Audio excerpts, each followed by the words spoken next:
चलिए, cash flow अपने 4 mark का क्वेश्चन आता है इसमें से एक।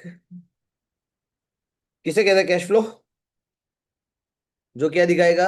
इनफ्लो एंड आउटफ्लो का समरी दिखाता है कि आपके पास ओपनिंग में कैश कितना था, क्लोजिंग में कितना, दोनों के बीच में जो डिफरेंस होता है, तो पूरे साल में रोकड़ा कहाँ से आया उसके बारे में बताता है। जैसे फॉर एग्जांपल 10,000 ओपनिंग में कैश था, क्लोजिंग में आपके पास 25,000 है, तो 15,000 से जो आपका इनफ्लो इंक्रीज हुआ वो कहाँ से हुआ? तो बेसिकली 3 जगह से होता है। फर्स्ट ऑपरेटिंग एक्टिविटी, दूसरा इन्वेस्टिंग एक्टिविटी, और तीसरा होता है हमारा फाइनेंसिंग एक्टिविटी। ये तीनों एक्टिविटी समझ में आ जाए तो कैश फ्लो समझ में आ जाता है। तो भाई ऑपरेटिंग एक्टिविटी में क्या आता है? तो ऑपरेटिंग एक्टिविटी में आता है आपकी रूटीन चीजें, डे टू डे, आपके बिजनेस की रूटीन चीजें जो रोज होती है, जैसे सेल हो गया, परचेज हो गया। इन्वेस्टिंग एक्टिविटी में बेसिकली आता है असेट एंड इन्वेस्टमेंट, और फाइनेंसिंग एक्टिविटी में आता है इक्विटी, प्रेफरेंस, डिबेंचर, लोन। जहां से तुम पैसा लाते हो उसको कहते हैं फाइनेंसिंग एक्टिविटी, जहां पे पैसा इन्वेस्ट करते हो उसको कहते हैं इन्वेस्टिंग एक्टिविटी। तो बेसिकली देखा जाए तो बैलेंस शीट यहाँ पे डिवाइड हो गई। यहाँ पे पूरी की पूरी आपके देखा जाए तो इक्विटी, प्रेफरेंस, डिबेंचर, लोन आ गए फाइनेंसिंग में, असेट एंड इन्वेस्टमेंट आ गए आपके इन्वेस्टिंग में। बाकी बचे हुए कहाँ चले जाएंगे? ऑपरेटिंग एक्टिविटी में। चलिए उसको थोड़ा डिटेल में देख लेते हैं।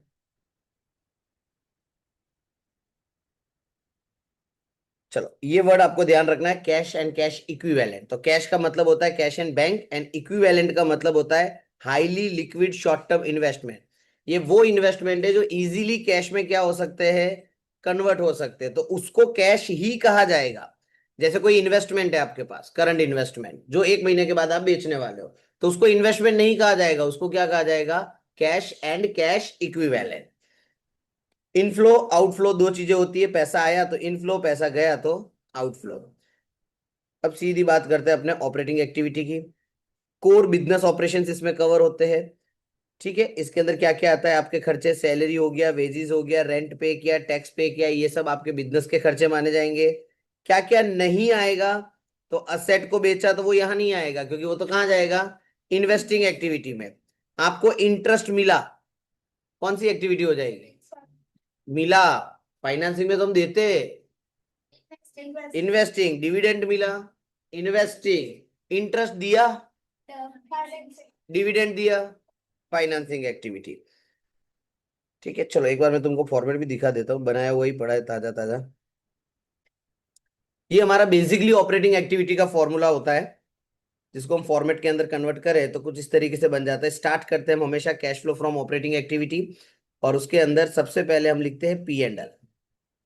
ठीक है, पी एंड एल का मतलब आपने कितना प्रॉफिट कमाया, और हमारी एग्जाम में जो मेथड पूछी जाती है वो इनडायरेक्ट मेथड ही होती है, डायरेक्ट मेथड नहीं पूछी जाती, तो हमको यही फॉर्मेट याद रखना है। क्या क्या चीजें ऐड करनी है? नॉन कैश, नॉन कैश मतलब डेप्रिसिएशन हो गया जिसमें कैश नहीं होता है, या कोई रिजर्व्स एंड प्रोविजंस हो गए उसमें भी कैश नहीं होता है। और सबसे इंपॉर्टेंट जहां सबसे ज्यादा कंफ्यूजन होती है वो है अदर एक्टिविटी। अदर एक्टिविटी मतलब इंटरेस्ट एंड डिविडेंड पेड। ये हम ऐड करते हैं ऑपरेटिंग में, और एट द सेम टाइम हम फाइनेंसिंग में इसको क्या करते हैं? माइनस करते हैं। इसकी ड्यूअल इफेक्ट्स होती है बेसिकली।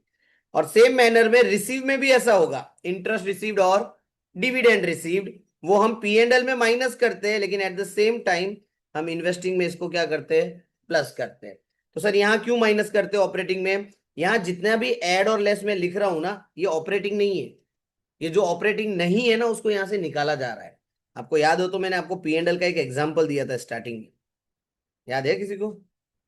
यहाँ पे सेल्स होता है, यहाँ पे परचेज, फिर ग्रॉस प्रॉफिट आता है, फिर आप नॉर्मल खर्चे माइनस करते हो, सैलरी हो गया, इंटरेस्ट हो गया, डिविडेंड हो गया, यहाँ पे रिसीव्ड वाली चीजें आती है सारी। ठीक है, तो यहां से जब आप नॉर्मल अपना बिजनेस का इनकम गिन रहे हो ना, तो सेल आप गिनोगे वो आपके बिजनेस का है, ऑपरेटिंग है। परचेज आपके बिजनेस का क्या है? ऑपरेटिंग है। सैलरी ऑपरेटिंग है, इंटरेस्ट ऑपरेटिंग नहीं है। आपका बिजनेस लोगों को ब्याज देने का नहीं है, ना ही आपका बिजनेस लोगों से ब्याज लेने का है। क्योंकि ये कौन सी एक्टिविटी है? इंटरेस्ट एंड डिविडेंड पे कर रहा हूं तो फाइनेंसिंग एक्टिविटी हो गई, और मुझे मिला तो इन्वेस्टिंग एक्टिविटी हो गई। तो हम क्या करते हैं? इन चीजों को कंसिडर नहीं करते हैं, और नहीं करते, और उसके बाद जब मैं फाइनली मेरा प्रॉफिट निकालता हूं तो मुझे कौन सा प्रॉफिट मिलता है? ऑपरेटिंग। मतलब मैं सिर्फ वही चीजें कंसिडर करूंगा जो मेरे बिजनेस की है, रूटीन बिजनेस की। ठीक है, यहां तो मैंने कुछ ही एग्जांपल लिए। अब जब मैं इनडायरेक्ट मेथड से इसको सॉल्व कर रहा हूं तो इनडायरेक्ट मेथड कहता है कि आप पी एंड एल से शुरू करो, जो आपका नेट प्रॉफिट आया, रिवर्स जाना है। रिवर्स जाने में आपको क्या करना है, चलो एक काम करते हैं, एग्जाम्पल तैयार है मेरे पास, अपने देख ही लेते हैं। तो थोड़ा सा समराइज कर देते हैं अपने। चलो ये पूरा का पूरा मैंने यहाँ पे ट्रेडिंग पी एंड एल बनाया है। आप मुझे बताना इसमें से आपके बिजनेस की ऑपरेटिंग एक्टिविटी कौन कौन सी है। बताओ। ओपनिंग स्टॉक, गुड्स है ना, बिजनेस ही हुआ। Operating, purchase, purchase expense, sales, closing stock. In short trading account पूरा हमेशा ऑपरेटिंग ही होता है, क्योंकि वो गुड्स के ऊपर होता है। चलो खर्चों में हम देखते हैं, salary operating, rent paid factory का, interest paid, dividend paid, loss on asset. ये होता है इन्वेस्टिंग है, लेकिन लिखना कहीं नहीं होता है इसको। क्यों नहीं लिखना होता मैं बताऊंगा थोड़ी देर में। चलो इस तरफ आते हैं क्रेडिट साइड में। इंटरेस्ट रिसीव्ड, इन्वेस्टिंग, बिजनेस का रूटीन तो नहीं है। Dividend received, profit on sale of investment, investing है लेकिन इसको लिखना कहीं नहीं है, ठीक है, अभी के लिए मैं बता रहा हूँ कि ये इन्वेस्टिंग है। अच्छा, जो जो मैंने टिक मार्क किए वो मेरे बिजनेस के थे। चलो कैलकुलेट करता हूं मैं, यहाँ पे जीपी 150 है। 150 में से कौन से दो खर्चे जो मेरे बिजनेस के दिख रहे हैं आपको, 10,000 एंड 20,000। 150 में से 10 और 20 माइनस कर दो, 120 आया। ये आपके ऑपरेटिंग एक्टिविटी का कैश हुआ। ये नॉर्मल तरीके से हुआ। अब अगर हम इनडायरेक्ट मेथड से जाते हैं तो इनडायरेक्ट मेथड क्या कहता है, जो आपके बिजनेस का नहीं है उसको लेके आओ पिक्चर। अभी हमने क्या किया, जो मेरे बिजनेस का है उसको हमने कंसीडर किया, ये डायरेक्ट मेथड हो गई। अब अगर आप रिवर्स जा रहे हो नेट प्रॉफिट के बेस पे, जब आप रिवर्स जाओगे तो आपको क्या ध्यान रखना है, जो आपके बिजनेस का नहीं है। अच्छा, ये हमारी पी एंड एल की डेबिट साइड होती है, ये एक्सपेंस कहते हैं हम बेसिकली। और एक्सपेंस हमेशा हम क्या करते हैं, माइनस। और इनकम को हमेशा क्या करते हैं हम, जब मैं रिवर्स जाऊंगा तो साइन क्या हो जाएगी, चेंज हो जाएगी। अब मुझे बताना आपके बिजनेस का क्या क्या नहीं है। चलो रिवर्स जा रहे हैं, कैलसी में लिखो 1,35,000, लिखा। चलिए, क्या loss on sale of asset आपकी ऑपरेटिंग एक्टिविटी है? ओके, खर्चा है, लिखा तो खर्चे साइड है ना। खर्चा नॉर्मली क्या होता है, अब रिवर्स जा रहे तो क्या करेंगे इसको, चलो कैलसी में कर दो प्लस। डिविडेंड, ये फाइनेंसिंग एक्टिविटी है, चलो प्लस कर दो। इंटरेस्ट पेड प्लस कर दो। चलो और तो कुछ नहीं, बाकी सब तो ऑपरेटिंग था। चलो क्रेडिट साइड में आता हूं, ये इनकम साइड है, इसमें हम क्या करेंगे, माइनस करेंगे। बताओ, इंटरेस्ट पेड बिजनेस का है, ये तो इन्वेस्टिंग एक्टिविटी हुई ना।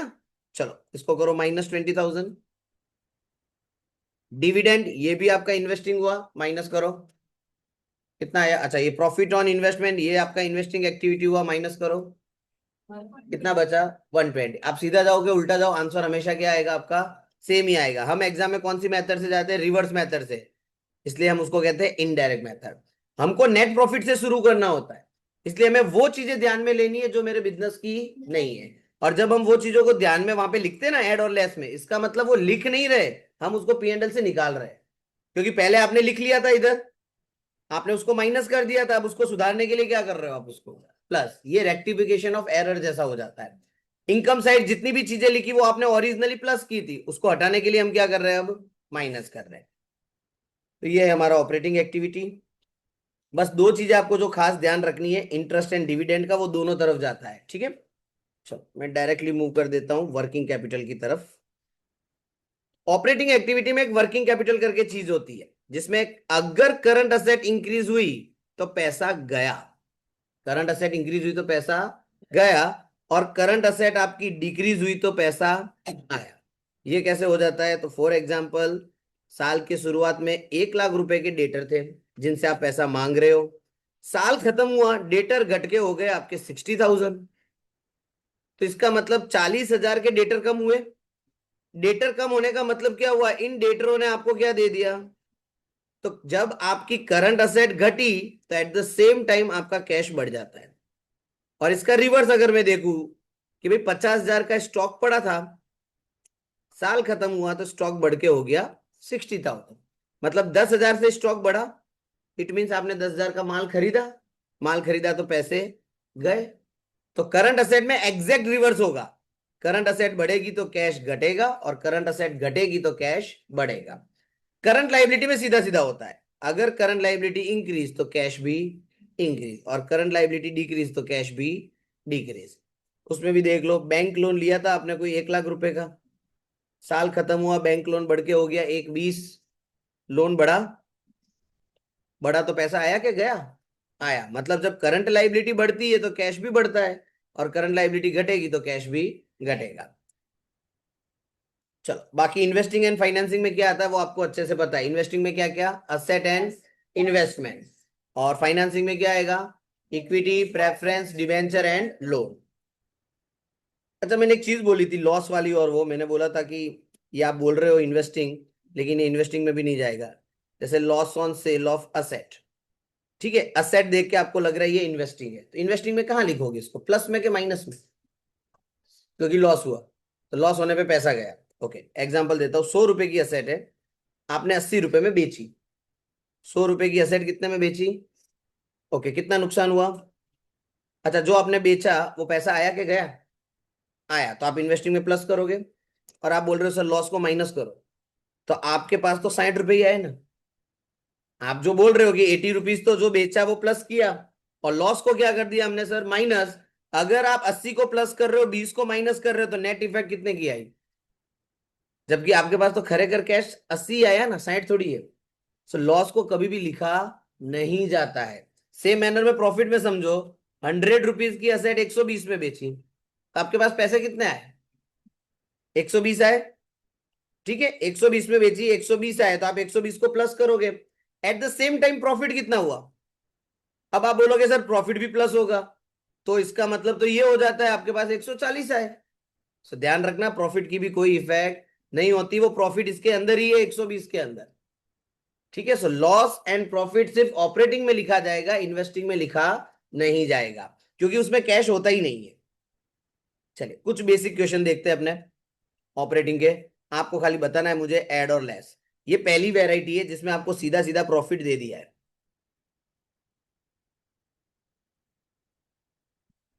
डायरेक्टली आपको प्रॉफिट दे दिया 132 और डिफरेंसेस निकाल के दिए। अब आप मुझे बताना कि इसमें कौन कौन सी चीजें ऐड होगी। बोलो, गुडविल हमेशा ऐड होगा, रिटर्न ऑफ कभी भी कैश में नहीं होता है। पेटेंट गुडविल का भाई है। Okay, depreciation non cash add होगा। जनरल रिजर्व में ट्रांसफर किए उसमें भी कैश नहीं होता है, ऐड होगा। इंटरेस्ट एंड डिविडेंड रिसीव्ड, ये दूसरे एक्टिविटी से बिलोंग करते हैं, दोनों इनकम है। इनकम है तो क्या करेंगे इनको minus. Interest and dividend paid, ये फाइनेंसिंग एक्टिविटी है, क्या करेंगे हम इसको प्लस। प्रॉफिट इनकम है, ऑपरेटिंग में क्या करेंगे। और लॉस आपका एक्सपेंस है इन्वेस्टिंग का, तो हम इसको क्या करेंगे प्लस। इतना करने के आपको 4 मार्क मिल रहे फ्री के। डन, जो भी आ रहा हो टोटल, आप खाली प्लस माइनस समझो। अब देखो दूसरा क्वेश्चन लिखा जिसके अंदर दो बैलेंसेस दिए, तो आपको क्या करना है, डिफरेंस निकालना है। चलो 64 से 89 डिफरेंस,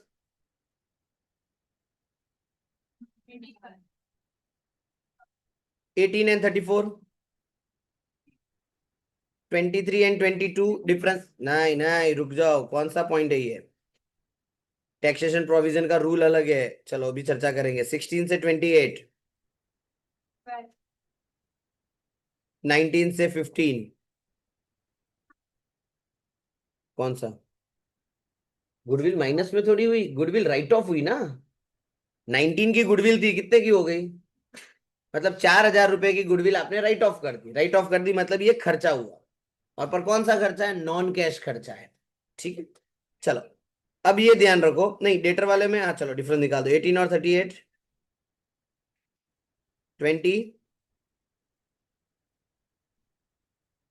26, चलो ये भी देख लेते हैं। 18 से 38 हुआ, ये इंक्रीज हो रहा है। यहाँ पे क्या हुआ, ये भी इंक्रीज हुआ, ये डिक्रीज हुआ, और ये भी डिक्रीज हुआ। क्यों मैंने इसमें इंक्रीज डिक्रीज लिखा, क्योंकि ये current asset and current liability वाला पोर्शन है, चेंज इन वर्किंग कैपिटल वाला। इसमें हमको current asset and current liability वाला रूल लगाना पड़ेगा। चलो ये सारे पॉइंट तो क्लियर हो गए। 16, 12, 4। अब टैक्सेशन प्रोविजन में आपको क्या ध्यान रखना है, जो ओपनिंग वाला होता है उसको हम मानते हैं पेड, और जो क्लोजिंग वाला होता है, सॉरी हाँ वो मैंने उल्टा देखा, ये ओपनिंग है। ओपनिंग वाला क्या होता है? पेड। और क्लोजिंग वाला क्या होता है? प्रोविजन, या फिर याद रखो पी एंड एल। क्लोजिंग वाला क्या होता है? P and L. तो जो पी एंड एल वाला पोर्शन होता है वो हमेशा हम इसको यहाँ पे एड में लिखते हैं, और जो 23 पेड वाला पोर्शन है वो लास्ट में जाके हम माइनस करते हैं। दोनों आएंगे ऑपरेटिंग में ही, लेकिन दोनों में से कौन सा प्लस कौन सा माइनस? तो जो आपका ओपनिंग वाला होता है वो माइनस करना है, और जो आपका क्लोजिंग वाला है वो आपको क्या करना है?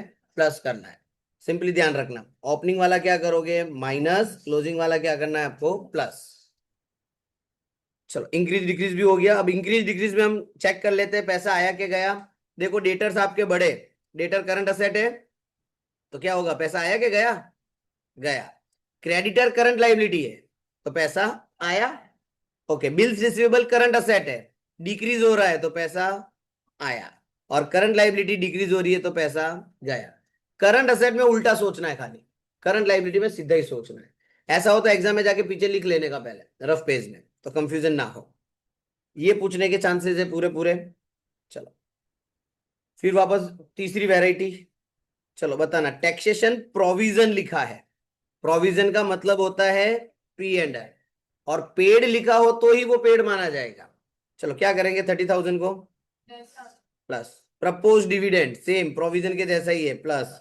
Goodwill return off, depreciation, loss, rent received, dividend received, increase in current asset और decrease in current liability. Plus थोड़ी होगा, करंट लाइबिलिटी में तो सीधा ही सोचना है। बोलो, 4 मार्क आ गए इधर। अब इन्वेस्टिंग एक्टिविटी समझते हैं। आपको बहुत सारे असेट एंड इन्वेस्टमेंट के बारे में दिया है, और नीचे उसके रिलेटेड कुछ इंफॉर्मेशन दी है। जब भी ऐसा सवाल पूछा जाए, आपको हमेशा एक असेट का अकाउंट बनाना आना चाहिए। यहाँ पे लिखते हैं हम ओपनिंग बैलेंस, यहाँ पे लिखते हैं हम उसका क्लोजिंग बैलेंस। अगर आपने बेचा तो क्रेडिट साइड में आता है, और अगर आपने कुछ खरीदा तो डेबिट साइड में आएगा। उसके अलावा और क्या हो सकता है? प्रॉफिट हुआ तो डेबिट में लिखना है, लॉस हुआ तो क्रेडिट में लिखना है, और एक और चीज आती है क्रेडिट में जिसका नाम होता है डेप्रिसिएशन। बस इतनी चीजें आपको याद रखनी है। चलो, सबसे पहला एडजस्टमेंट क्या लिखा है? मशीन पे डेप्री लगाना है। कितना? देखो आपके पास मशीन कितने की है? ये ओपनिंग है, इसमें उल्टा है। 2 लाख आपका ओपनिंग है और 4 लाख आपका क्या है? क्लोजिंग। चलो मैं यहाँ पे लिख लेता हूँ 2 लाख ओपनिंग में, क्लोजिंग में मैं लिख लेता हूँ 4 लाख। अब चेक करो कहीं एडजस्टमेंट में बोला है कुछ बेचा या खरीदा? कुछ भी नहीं बोला है, सीधा सीधा क्या बोला है? डेप्रीशिएशन। डेप्रीशिएशन हमेशा ओपनिंग पे गिनते हैं, तो 2 लाख का 20%। ठीक है, अब आपने ना ही बेचा है ना ही कुछ बोला है, तो अब इसको क्लोज करो। डिफरेंस कौन सी साइड आता है वो देखना होगा। डेबिट में आएगा डिफरेंस। कितना आया डिफरेंस? अगर डेबिट में डिफरेंस आए तो परचेज, और क्रेडिट में डिफरेंस आता तो सेल। क्लियर? अब अपने को क्या लिखना है इन्वेस्टिंग एक्टिविटी में? हम तो इन्वेस्टिंग एक्टिविटी में यही देखते हैं पैसा आया कि गया। तो इस पूरे ट्रांजेक्शन में देखो डेप्री कैश में होता नहीं है। ओपनिंग क्लोजिंग तो ओपनिंग क्लोजिंग है। जहां बैंक लिखा है ना, उसी चीज को इन्वेस्टिंग में लिखने का। ये पैसा आया कि गया? 240 परचेज किया आपने, तो इन्वेस्टिंग एक्टिविटी में क्या कर देने का? इसको माइनस। फिर सेम मैनर में किसका बोला है? चलो, फर्नीचर का ओपनिंग 80, क्लोजिंग 1 लाख। ओके, और कुछ दिया नहीं है तो 10% लगाएंगे। ओपनिंग पे कितना हुआ? 8,000। तो देखो क्रेडिट साइड का टोटल कितना हो जाएगा? 1,08,000 माइनस 80,000। कौन सी साइड में आया? डेबिट। डेबिट साइड में बैंक आया, मतलब परचेज किया। क्या करेंगे इसको हम? माइनस। फिर बोला इन्वेस्टमेंट के बारे में, और बोला 40% इन्वेस्टमेंट आपने 3 लाख में बेचे, तो इन्वेस्टमेंट का डब्बा बना देने का। वापस ओपनिंग क्लोजिंग। ओपनिंग इन्वेस्टमेंट कितने हमारे पास? 4 लाख। क्लोजिंग कितने? 6 लाख। और इन्होंने बोला है कितने परसेंट इन्वेस्टमेंट बेचे, तो ये 40% हमेशा ओपनिंग का करना है आपको। 4 लाख का 40%, 1,60,000 के इन्वेस्टमेंट है जिसको आपने बेचा कितने में, तो प्रॉफिट कितना कमाया? आपके पास पैसे तो 3 लाख आएंगे, तो क्रेडिट साइड में लिख लेता हूं बाय बैंक 3 लाख। और प्रॉफिट कहां लिखते हैं हम? डेबिट साइड में प्रॉफिट कितना हुआ? और कुछ दिया इन्वेस्टमेंट पे? नहीं। अच्छा, ये नहीं आता कभी हाँ इन्वेस्टमेंट के लेजर में? Interest received on investment. ये लेजर में कहीं नहीं आएगा इन्वेस्टमेंट के। चलो इसको क्लोज करेंगे। 9 लाख में से 540 माइनस कर दो, 3,60,000 डेबिट साइड में डिफरेंस आया तो क्या लिखेंगे, बैंक। तो ये माइनस होगा, एक और बैंक पड़ा है क्रेडिट साइड में, तो ये क्या होगा, प्लस। बाकी P and L V and L से कोई लेना देना नहीं। आप इन्वेस्टिंग एक्टिविटी बना रहे हो तो सिर्फ बैंक को आपको ध्यान में लेना है। चलो फिर क्या बोला, इंटरेस्ट रिसीव्ड ऑन इन्वेस्टमेंट, ये तो सीधा सीधा क्या कर देंगे हम, प्लस, क्योंकि पैसा आया। अब क्या बच गया,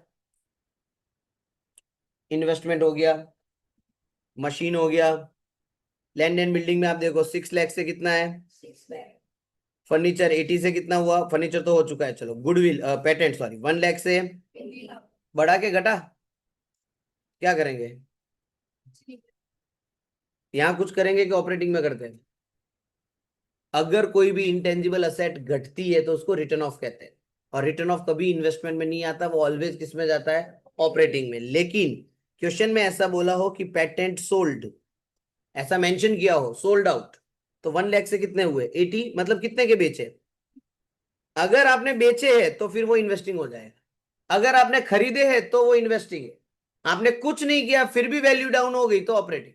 यहां पे कहीं मेंशन किया था, नहीं किया हुआ, तो हम इसको मानेंगे ऑपरेटिंग। सेम मैनर में गुडविल में देखो आप, 90 से कितना हो गया, कुछ भी नहीं दिया है तो ये ऑपरेटिंग हो गया। अगर मैं यहाँ पे ऐसा लिख लू कि गुडविल सोल्ड, तो कितने की गुडविल बेची आपने, तो पैसा आया इन्वेस्टिंग एक्टिविटी। नहीं बोला हो तो राइट ऑफ, बोला हो तो फिर उसके हिसाब से इन्वेस्टिंग में लिख लेना है। चले फिर फाइनेंसिंग, फाइनेंसिंग में क्या होगा, डिबेंचर इक्विटी प्रेफरेंस, उसी की बात चलेगी। चलो चेक करते हैं। सबसे पहले लिखा है डिबेंचर इंटरेस्ट पेड, पैसा आया कि गया, क्या करेंगे, माइनस। बोले डिविडेंड पे किया 22,000 रुपए इक्विटी के, और प्रेफरेंस में अमाउंट नहीं दी है, कोई बात नहीं, इक्विटी की तो दी है, पे किया मतलब पैसा गया। प्रेफरेंस का आपको ऊपर से मिल जाएगा, तो प्रेफरेंस का भी नहीं दिया, इसके आगे मान लो 10%। भाई अगर परसेंटेज दिए तो डिविडेंड निकाल सकते हैं, अगर परसेंटेज नहीं दिए तो नीचे अमाउंट दी हुई होगी। अगर परसेंटेज दिए हो तो हमेशा ओपनिंग पे ही लगाने के, 1 लाख का 10%, तो प्रेफरेंशियल डिविडेंड कितना मान लेते हैं, 10,000, ये भी पे किया, क्या करेंगे हम, माइनस। और अगर परसेंटेज नहीं दिया होगा तो नीचे लिखा हुआ होगा, ठीक है, मतलब अमाउंट आपके पास होगी अवेलेबल। चलो अब चेक करो, डिबेंचर 195 से कितने हुए, बढ़े, तो पैसा आया, आपने नवे डिबेंचर इश्यू किए, कितने के, चलो 250 से इक्विटी कैपिटल 345, बढ़ा, पैसा आया। 150 से डिबेंचर हो गए 1 लाख के, 50 पे किया आपने, माइनस। प्रेफरेंशियल कैपिटल 1 लाख से 80 हो गई, पे किए, माइनस। बैंक ओवरड्राफ्ट 68 से 45 हो गया, पे किया, माइनस, खत्म। मैंने इसमें सारी वेराइटी रखी है, फाइनेंसिंग पूछेंगे तो ऐसे ही पूछेंगे, इन्वेस्टिंग पूछेंगे तो या तो एडजस्टमेंट वाला पूछेंगे या खाली एक मशीन का डब्बा बनाने को बोलेंगे आप। मेन जो है वो ऑपरेटिंग में 3 वेराइटियां थी, तीनों की तीनों मैंने यहाँ कोट कर दी है, ठीक है। चलो कैश फ्लो खत्म हुआ।